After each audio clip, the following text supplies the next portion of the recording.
नमस्कार, मैं हूं वैशाली। आप देख रहे हैं the Bharat times news channel. आइए रुक करते हैं आज की बड़ी खबर पर। बच्चों के हाथ ठेले बेचकर जीवन बसर कर रहे हैं दिल छू लेने वाली कहानी। कानपुर में सनातन धर्म और भारतीय संस्कृति में बच्चों को बुढ़ापे का सहारा माना जाता है, लेकिन आजकल की आधुनिकता और भौतिकतावादी जीवन शैली ने इन परंपराओं और मूल्यों को किनारे कर दिया है। इस परिप्रेक्ष्य में सवाल उठता है कि जब बुजुर्गों को उनके ही परिवार से धोखा मिलता है तो वे कहां जाएं? सरकार भी इन बुजुर्गों की मदद करने में नाकाम रही है, जो अपना रोजी रोटी कमाने और जीवन जीने के लिए संघर्ष कर रहे हैं। जिस उम्र में बुजुर्गों को बच्चों के साथ खेलना और आराम करना चाहिए, उस समय वे अपना गुजारा करने के लिए बच्चों के हाथ ठेले बेचने को मजबूर हो जाते हैं। यह कोई पेशा नहीं बल्कि मजबूरी है। कानपुर शहर के सुभाष नगर में किराए के मकान में रहने वाले 90 वर्षीय बाबा कालीचरण अपने जीवन का निर्वाह बच्चों के हाथ ठेले और खिलौने बेचकर कर रहे हैं। वह तिवरा रोड स्थित नई गल्ला मंडी के सामने फुटपाथ पर बैठकर अपनी दुख भरी कहानी सुनाते हुए कहते हैं, बच्चों के ठेले बेचना मेरी मजबूरी है, यह मेरा पेशा नहीं है।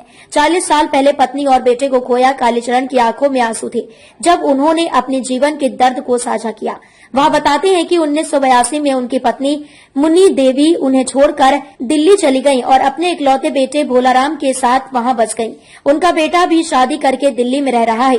कालीचरण के 2 पोते पोतियां हैं जिन्हें वह अपनी बुढ़ापे में खाना खिलाना और उनके साथ समय बिताना चाहते हैं, लेकिन आज तक वह अपनी पारिवारिक यादों से छुटकारा नहीं पा सके हैं।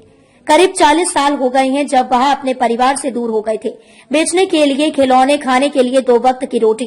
कालीचरण बताते हैं कि जब वह युवा थे तब वह मवेशी पालन का काम करते थे। गांव-गांव जाकर कचरा इकट्ठा करते थे और कुछ समय तक चौकीदार का काम भी किया करते थे, जिससे उनका परिवार चलता था। लेकिन अब 90 साल की उम्र में उनका शरीर साथ नहीं देता और उन्हें रोज 2 वक्त की रोटी के लिए बच्चों के ठेले और खिलौने फुटपाथ पर बेचना पड़ता है। जीवन के उतार चढ़ाव देख चुके कालीचरण ने कभी कोई नशीला पदार्थ नहीं लिया। उनका कहना है कि साधारण जीवन ही उनके लंबे जीवन का राज है। उनका भगवान में अडिग विश्वास उन्हें बार बार जीवन में एक नया अवसर देता है।